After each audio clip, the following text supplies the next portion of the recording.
अष्टांग हृदय शारीर स्थान गर्भावग्रंथि अध्याय शुक्र आर्तव संयोगे अपि गर्भ असंभवे कारणम् ननु दंपत्यो शुक्र आर्तव संयोगे अपि सति क्वचित् गर्भसंभूतिर् न दृश्यते तत्कथम् एतत् इत्याशंकेत इदम् आह वातादि कुनप ग्रंथि पूय क्षीण मलाह्यम बीज असमर्थम रेतो अस्रम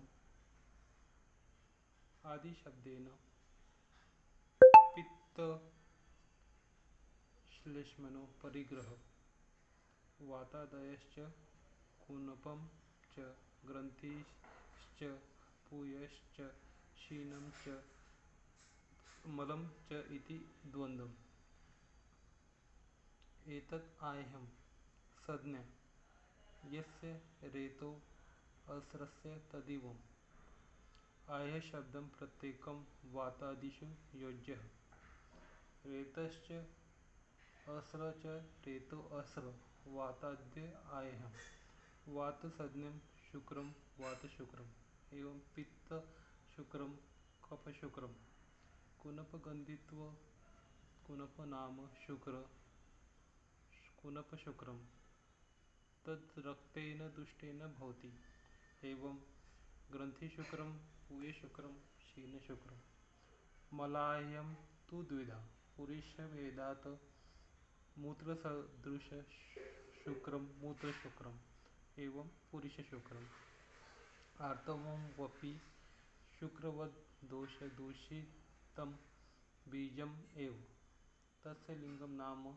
शुक्रवद इदम यथा वातार्तवम पित्तार्तवम इत्यादि यावत् पुरुष आर्तवम इति साध्य असाध्य विभागश्च तद तद्वत् एवं शुक्र आर्तव दोषेषु च चिकित्साम अपि तुल्यामृते यत्र तु विशेषम द्रक्ष्यति विशेषम अभिधास्यति यथा श्लोक 15 पिबेत ग्रंथार्तवे पाठा इत्यादि।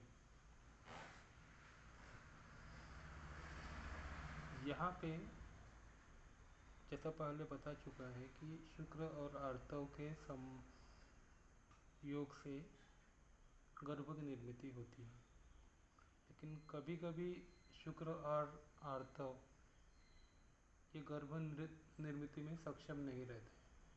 तो ऐसे कौन से दोष है जिनसे गर्भ निर्मित में रेत यानी शुक्र और आश्रम मतलब आर्तव सक्षम नहीं रहते हैं। तो यहाँ पे बताया गया है वात आदि। तो वात आदि का अर्थ होता है वातज पित्तज कफज। कुनप कुनप एक प्रकार का जैसा सड़े हुए मांस का दुर्गंध आता है उसे कुनप बोलते हैं। ग्रंथि ग्रंथि ये कफ का गुण है। पूय क्षीण क्षीण का मतलब होता है अल्प। मल आह्यम मल यहाँ पे दो तरह के होते हैं, एक होता है पुरुष और एक होता है मूत्र। अब यहाँ पे आह्यम जो बताया गया है आह्यम जो बताया गया है वो बताया गया है रेत यानी इसके लिए शुक्र के लिए और आश्रम यानी होता है रज के लिए। तो ये जो प्रकार बताए गए हैं तो ये प्रकार के वजह से अगर शुक्र और रेतस में दृष्टि होती है तो गर्भ की उत्पत्ति नहीं हो पाती है। अब हम टीका पे आएंगे। आदि शब्देन पित्त श्लेष्मनो परिग्रह, जहाँ ये जो दिया है वातादि, तो उसमें आदि शब्द का अर्थ पित्त और श्लेष्मा इनका परिग्रह करना है।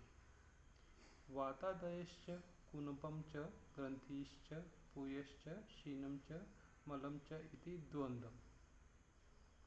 तो वातादय ये कुनप ग्रंथि पूय क्षीण मल च इति द्वन्द्वम्। द्वंद्व ये समास होता है। तो यहाँ पे ये इसका मतलब ये होगा कि ये जो है कुनप ग्रंथि पूय क्षीण मल ये सब जो है हम दो बार लेते हैं। ये शुक्र के लिए भी है और रेतस के लिए भी है। शुक्र के लिए भी है और आर्तव के लिए भी है। एतद आयम संज्ञा, जैसा मैंने आयम के बारे में बताया, यहाँ पे मला आयम बोला गया है। तो ये एक प्रकार की संज्ञा है। यस्य रेतो असरस्य तद इवम। तो ये दोनों के लिए भी यहाँ पे ली गई है। रेत मतलब शुक्र और असर मतलब रज। आय शब्दम प्रत्येकम वातादिशु योज्यम। तो जैसा मैंने बोला, वातज आयम, कुनपम आयम, ग्रंथि आयम, पूय आयम, क्षीण आयम, मल आयम। रेतश्च अस्र च रेतो अस्त्र वाताद्य आयम। ये एक एग्जाम्पल बताया गया उसने। रेत का मतलब होता है शुक्र, और च अस्र मतलब होता है आर्तव, रेतो अस्त्र, वाताद आयम। और जैसा ये बताया गया, वात सज्ञम शुक्रम वात शुक्रम, वात सज्ञम शुक्रम वात शुक्रम। अब वात के गुण क्या है ये जानना बहुत जरूरी है। तो वात के जो गुण हैं, वात के गुण है रुक्ष, लघु, खर, सूक्ष्म, चल, अनिल। ये गुण अगर शुक्र में रहता है तो वात शुक्र कहा जाएगा। और यही गुण अगर पित्त में रहता है तो यही गुण अगर असर में रहता है, आर्तव में रहता है, तो ये आर्तव में वात दोष का प्रतिनिधित्व करता है। उसके बाद में एवं पित्त शुक्रम कफम शुक्रम, यहाँ पे भी बताया गया है।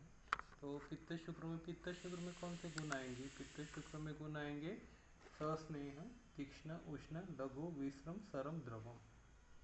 और कफ शुक्र में गुण आएंगे स्निग्ध, शीत, गुरु, मंद, लक्षण, मृत्न, स्थिर, कफ। तो ये गुण जो है वात शुक्र, पित्त शुक्र और कफ शुक्र के बताए गए हैं। कुनप गंधित्वा कुनपम नाम शुक्रम कुनप शुक्रम। ये शुक्र के गंध के परीक्षण के ऊपर से हमें पहचानना पड़ेगा कि इसका गंध कैसे आ रहा है। अगर वो सड़े हुए मांस की तरह आ रहा है तो वो हो गया कुनप गंधी। तद रक्तेन दुष्टेन भवति। तो यहाँ पे रक्त की दृष्टि होती है। एवं ग्रंथि शुक्रम पूय शुक्रम क्षीण शुक्रम, और तीन और शुक्र बताए गए हैं दोष, ग्रंथि, पूय और क्षीण। मलायहम तो द्विधा, मूत्र भेद पुरुष भेदात। अब शुक्र के साथ में अगर पुरुष आता है तो पुरुष शुक्र हो जाएगा, मूत्र आता है तो मूत्र शुक्र हो जाएगा।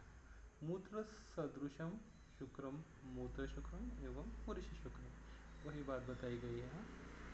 आर्तवम अपि शुक्रवत दोष दूषित बीजम एव। जिस तरह से शुक्र में जो दोष आते हैं, वात, पित्त, कफ, कुनप, ग्रंथि, पूय, क्षीण और पुरुष शुक्र, ये सब दोष आते हैं, वो दोष आर्तव में भी आएंगे। तस्य लिंगम नाम च शुक्र वद इदम। तो उनके लक्षण कैसे पहचानेंगे? तो लक्षण जैसा हो गया, गंध हो गया, वर्ण हो गया, इसके अनुसार हमें पहचानना पड़ेगा। यथा आर्तवम, वात आर्तवम, पित्त आर्तवम इत्यादि। यावत पुरुष आर्तव। तो वात आर्तव, पित्त आर्तव, कफ आर्तव, कुनप आर्तव, ग्रंथि आर्तव, पूय आर्तव, शीन आर्तव, पुरुष आर्तव, मूत्र आर्तव, ये अलग अलग जो दोष है आर्तव के यहाँ बताए गए। साध्य असाध्य विभागश्च तद एदद इव। तो इनमें के कुछ जो है वो साध्य रहेंगे, कुछ असाध्य रहेंगे, उसकी चर्चा हम आगे करेंगे। शुक्र आर्तव दोषेषु च चिकित्साम अपि तुल्यम ब्रूते। तो चाहे दोष कोई भी हो, चाहे वो शुक्र के दोष हो चाहे आर्तव के दोष हो, चिकित्सा में कुछ ज़्यादा अंतर नहीं आएगा। हमें पहचानना है वहाँ दोष दृष्टि क्या है और उस हिसाब से चिकित्सा करनी है। यत्र तो विशेषम रक्षति तत्र विशेषम अभिधास्यति। और जहाँ जहाँ ये बताया गया है कुछ विशेष चिकित्सा करनी है तो वो भी यहाँ हमें करनी पड़ेगी। यथा श्लोक 15 पिबेत ग्रंथार्थवे पाठा इत्यादि। जैसे ग्रंथि आर्तव के लिए उन्होंने एक विशेष चिकित्सा बताई गई है, पाठा योश वृक्ष कजम जलम। तो पाठा को प्राचीना बोला गया है, योश त्रिकटुकम, और वृक्षज का मतलब होता है कुटज। पाठा व्योश मतलब व्योशम, और वेश का मतलब सौंठ होता है, और वृक्ष का मतलब कुटज होता है। तो ये ग्रंथि आर्तव में चिकित्सा बताई गई है। तो इस प्रकार के जो दोष रहते हैं वो हमें देखना है, क्योंकि ये दोषों की ही चिकित्सा से हम जो इनफर्टिलिटी रहता है इसकी चिकित्सा करेंगे। तो इसकी काफ़ी अच्छी मेथडोलॉजी बनना चाहिए। जैसे वात का वर्ण क्या रहता है, तो वात का वर्ण कृष्ण वर्ण रहता है, अरुण वर्ण रहता है।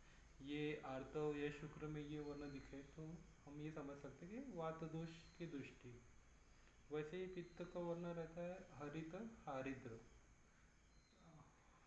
हरित का मतलब होता है हरा रंग और हारिद्र का मतलब होता है हल्दी का रंग, मतलब पीला रंग। तो ऐसा वर्ण का अगर शुक्र या आर्तव है तो वहाँ पित्त की दृष्टि होगी। और कफ का वर्ण रहता है श्वेत वर्ण।